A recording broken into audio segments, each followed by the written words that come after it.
Si nous comparons la position adoptée par l'Arabie saoudite à celle de la Russie, nous constaterons des divergences importantes sur bon nombre de points, notamment la guerre en Syrie. Cependant, en ce qui concerne la production pétrolière, leurs situations ont beaucoup de points en commun.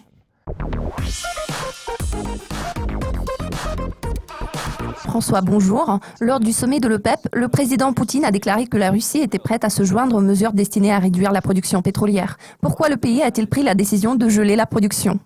Alors, pour en comprendre les raisons, il est important d'analyser combien de pétrole le pays produisait auparavant. Il convient de noter que la Russie produit beaucoup de pétrole. En l'occurrence, au début de cette année, la Russie a été le numéro 1 mondial en termes de volume de production. À l'heure actuelle, la production pétrolière se situe à son plus haut de l'histoire récente de la Russie. Dans ce contexte, il est important d'aborder le sujet du coût de production. Comme nous pouvons le voir sur ce graphique, le coût de production n'est pas du tout élevé en Russie, étant inférieur à $20. Cela est principalement attribuable au fait que la plus grande partie des ressources pétrolières se trouve dans des gisements terrestres. En outre, le coût de la main-d'œuvre n'est pas très élevé. Par conséquent, ils ont une bonne marge bénéficiaire. Cependant, le pays cherche à maximiser ses profits, ce qui est tout à fait logique. Dans le cas de la Russie, le fait de maximiser les profits consiste à trouver le meilleur équilibre possible. Le pays est en mesure de s'adapter grâce à une abondance de pétrole et à un faible coût de production. Par contre, la Russie a besoin d'équilibrer le budget. Pensez-vous que l'exemple de la Russie puisse encourager d'autres pays, notamment l'Iran et l'Arabie saoudite, à geler la production ?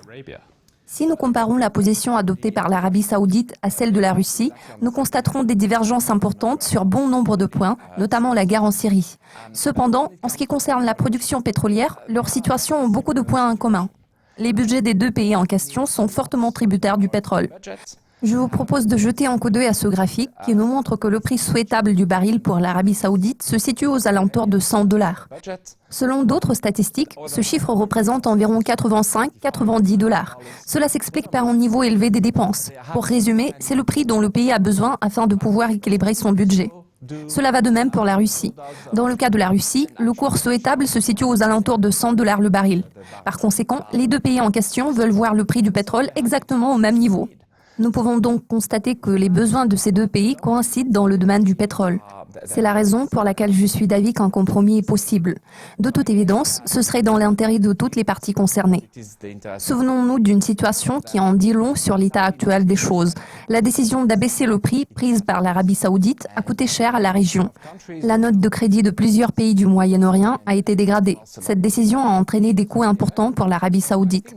Pour résumer, nous pouvons constater qu'il existe un consensus général sur la nécessité de pousser le prix du pétrole vers le haut.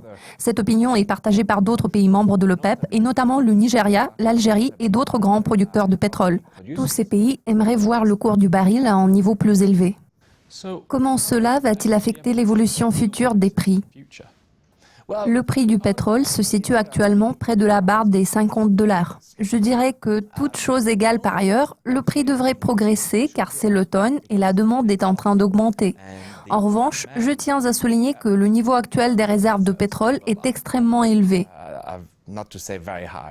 Aujourd'hui, personne ne sait à quel niveau se trouve le point d'équilibre. Certains croient que le prix du pétrole pourrait légèrement progresser vers le niveau de 60 ou de $70 le baril d'ici la fin de l'année. Pourtant, ce n'est qu'une hypothèse. Il s'agit là d'un domaine où tout est difficilement prévisible. Nous n'avons qu'à suivre les mouvements du marché. François, tous mes remerciements pour votre participation. Merci de m'avoir reçu. C'est tout pour le moment. Merci de votre attention. Nous vous invitons à suivre nos mises à jour régulières sur le site de Dukascopy TV. À la prochaine.